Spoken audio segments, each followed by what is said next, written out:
आज के इस वीडियो में हम कंप्लीट करने वाले हैं gender religion and caste chapter को, जो कि one of the most important chapter है और बहुत ही अच्छा चैप्टर है। इस चैप्टर के फर्स्ट टॉपिक की बात करें तो आता है सेक्सुअल डिवीजन ऑफ लेबर, यानी कि एक ऐसा सिस्टम बनाया गया है जिसके अंदर बोला जाता है कि जो विमेंस है उनको घर के काम करने चाहिए और जो मेंस है उनको बाहर का काम करना चाहिए। ये बेसिकली एक सोशल एक्सपेक्टेशन है, यानी कि लोगों की ऐसी आशाएं हैं, ऐसी उम्मीद है कि इस तरीके से काम होना चाहिए। और स्टीरियोटाइप का मतलब यही होता है कि हमने कुछ ऐसे स्टीरियोटाइप सोसाइटी के अंदर बना रखे हैं जिसके चलते हम मानते हैं कि ऐसा होना चाहिए, राइट। जैसे कि हम मानते हैं कि स्पोर्ट्स के अंदर बॉयज़ को आगे होना चाहिए, गर्ल्स को नहीं होना चाहिए, या फिर हम कहते हैं कि बॉयज़ को रोना नहीं चाहिए, बॉयज़ रो नहीं सकते, ठीक है। तो ये इस तरीके के जो है डिवीजन किए गए हैं जो कि सोसाइटल एक्सपेक्टेशंस है and nothing much more than that. Feminist movements की बात करें तो ये ऐसी मूवमेंट्स है जिनके अंदर हम ये बात करते हैं कि जो विमेंस हैं उनको भी इक्वालिटी मिलनी चाहिए, ठीक है। इसका एम होता है इक्वालिटी मेंटेन करना मेन एंड विमेंस के बीच में। नेक्स्ट टॉपिक है women operation in various ways. Operation मतलब किस तरीके से प्रताड़ित किया जाता है विमेंस को, इसके बारे में बताया गया है। अगर सेंसस 2011 यानी कि जनगणना 2011 के अनुसार देखा जाए तो जो लिटरेसी रेट है पूरे इंडिया में वो 72.98% था। लेकिन अगर हम इंडिविजुअली देखें फीमेल्स और मेल्स का तो काफ़ी डिफरेंस देखने को मिलता है। फीमेल्स का मात्र 64.63% था, वहीं मेल्स का 80.9%, जो कि बहुत ही बड़ा डिफरेंस है। एनएसओ की रिपोर्ट आई थी जिसके अकॉर्डिंग हमें पता चलता है कि फीमेल लिटरेसी रेट अभी इंडिया में जो है 70.3% के अप्रॉक्स है, यानी कि कुछ खास चेंजेस नहीं आए हैं। वुमेन्स को जो है लेस पेइंग जॉब्स मिलती है एज कम्पेयर टू मैन, यानी कि अगर किसी जॉब के लिए मेन को ज़्यादा पे किया जा रहा है तो हो सकता है उसी जॉब के लिए वुमेन्स को कम पे किया जाता है। कुछ ही गर्ल्स को एनकरेज किया जाता है हायर एजुकेशन लेने के लिए, नहीं तो बहुत सारी गर्ल्स जो है सिर्फ 12th पास करती है, 10th पास करती है और पढ़ाई छोड़ देती हैं। गलती इसमें हो सकता है शायद उनकी भी हो, पर हमेशा उनकी नहीं होती, क्योंकि घर वाले एनकरेज करते ही नहीं आगे पढ़ने के लिए। Most parents prefer boy. बहुत सारे पेरेंट्स ऐसे होते हैं जो कि सोचते हैं कि उन्हें लड़का चाहिए, उनके दिमाग में ये एक सोसाइटल थॉट बना हुआ है कि लड़का होगा तो कुछ अच्छा काम करेगा। Female infanticide and foeticide. देखो, इन्फेंटिसाइड का मतलब होता है जब एक बच्चा जो होता है 1 साल से कम उम्र का होता है और उसको मार दिया जाता है। और फेटिसाइड मतलब आपने पढ़ रखा होगा फीटस। फीटस जब वो मदर वॉर्म के अंदर होता है एंड उसी टाइम पे उसको मार दिया जाता है, यानी उसकी किलिंग कर दी जाती है।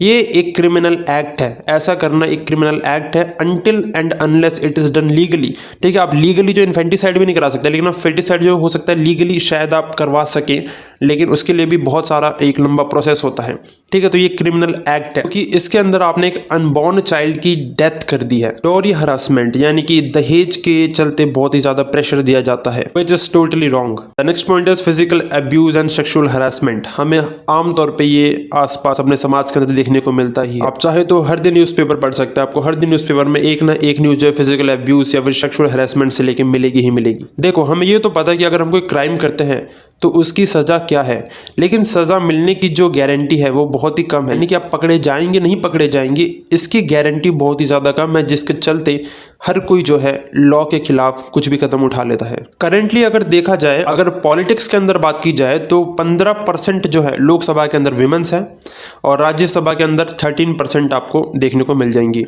सेंट्रल लेजिस्लेचर के अंदर जितने टोटल लोग हैं उसमें से 10% से भी कम विमेंस हैं, 10% से भी कम, यानी काफ़ी कम है। इक्वल रिम्यूनरेशन एक्ट 1976, ये एक्ट बात करता है कि जितना आप काम करते हैं उतना ही आपको पे होना चाहिए, यानी कि इसमें ऐसा नहीं होना चाहिए कि जैसे मैन है, मैन को ज़्यादा पे किया जा रहा है, विमेन को कम पे किया जा रहा है, ऐसा नहीं। सबको इक्वली पे होना चाहिए, बिना किसी डिस्क्रिमिनेशन के, बिना किसी ग्राउंड ऑफ सेक्स के, यानी कि चाहे वो मेल हो चाहे फीमेल हो, इट डजेंट मैटर। और ये जो एक्ट था ये बेसिकली एम्प्लॉयमेंट के लिए लेके आया गया था कि एम्प्लॉयमेंट में बराबर पैसा मिलना चाहिए। अब हम इस चैप्टर के दूसरे पॉइंट पे आ चुके हैं जो कि है रिलीजन, कम्युनलिज्म एंड पॉलिटिक्स। हमें पता है कि धर्म के नाम पे बहुत सारी पॉलिटिक्स होती रहती है हमारे भारत देश के अंदर, चाहे तो आप असदुद्दीन ओवैसी को देख लो या फिर मोदी को। Minority religion suffer a lot whenever there is a communal violence. देखो, कभी भी जब कम्युनल वायलेंस चलता है तो जो माइनॉरिटी वाले रिलीजन है उन्हीं को जो है मुसीबत उठानी पड़ती है।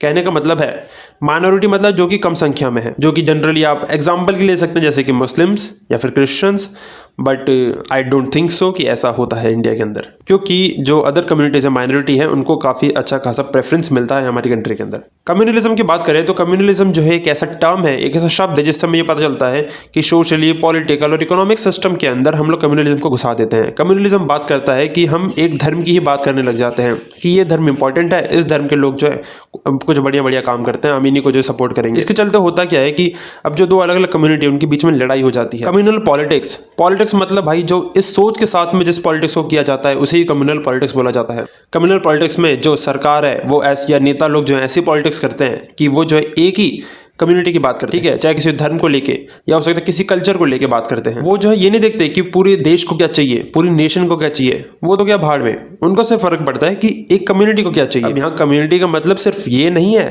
कि हम हिंदू मुस्लिम की बात कर रहे हैं, नहीं।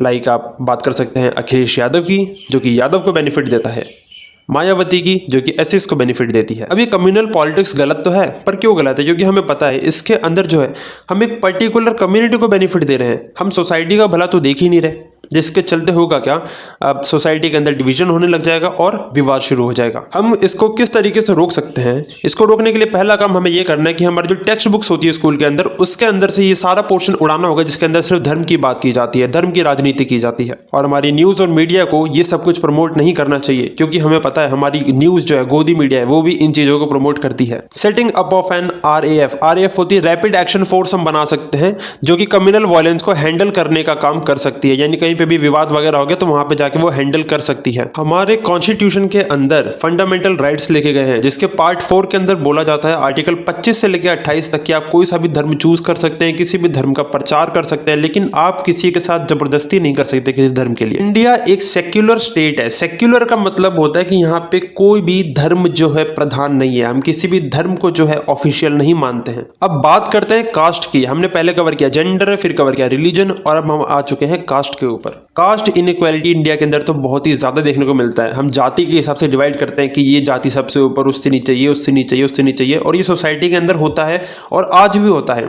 ठीक है, भले आपको ऐसा फील होता है कि शायद ये तो होता ही नहीं है, पर नहीं, अभी भी होता है। अगर आप गांव साइड जाके देखेंगे, आप गांव छोड़िए, आपको आसपास ही कहीं ना कहीं देखने को मिल जाएगा। ये बहुत ही कॉमन चीज़ है। लोगों की क्या धारणा है कि मानते हैं कि जैसे एक जाति के लोग हैं उनको एक ही प्रकार का काम करना चाहिए, कि अगर कोई लोअर कास्ट का बंदा है तो वो ये काम नहीं कर सकता, वो कोई अच्छी रैंक नहीं ले सकता, अच्छी पोस्ट नहीं ले सकता। ऐसे लोगों के अंदर आज भी बना हुआ है दिमाग के अंदर। Married with in the caste group, यानी कि सेम कास्ट ग्रुप के अंदर शादी होनी चाहिए, यानी कि ब्राह्मण है तो ब्राह्मण के अंदर ही होना चाहिए। ठीक है, तो ये वाला सीन जो है आज भी चलता है बहुत ज्यादा। Do not eat with members of other caste, दूसरे कास्ट वालों के साथ खाना नहीं खाना चाहिए, और ये जो है बहुत ही कॉमन है। मतलब हमने तो देखा ही हुआ है, अगर आपने नहीं देखा तो कोई नहीं, लेकिन ये फैक्ट है और आज की डेट में भी ये सब कुछ चलता है। हम बात करते हैं सॉल्यूशंस की कि क्या क्या सॉल्यूशन उठाए जा सकते हैं। पहला तो देखो, practice of untouchability must not be followed. आपको पता है अनटचेबिलिटी क्या थी, कि छुआछूत बोल देते हैं, राइट, इसको छूना गलत है, इसको छूने से बीमार हो जाएंगे, ये हो जाएगा, वो हो जाएगा। तो ये सब कुछ तो वैसे होना भी नहीं चाहिए। ये ऑलरेडी जो है हमारी कॉन्स्टिट्यूशन के अंदर इसको अबॉलिश किया गया है आर्टिकल के अकॉर्डिंग। ठीक है, ये बिल्कुल ही गैर कानूनी है, लेकिन आज की डेट में भी कहीं ना कहीं ये होता ही होता है, तो इसको जो बिल्कुल भी फॉलो नहीं होना चाहिए। नेक्स्ट पॉइंट इज कि सबको जो है बराबर ट्रीट करना चाहिए।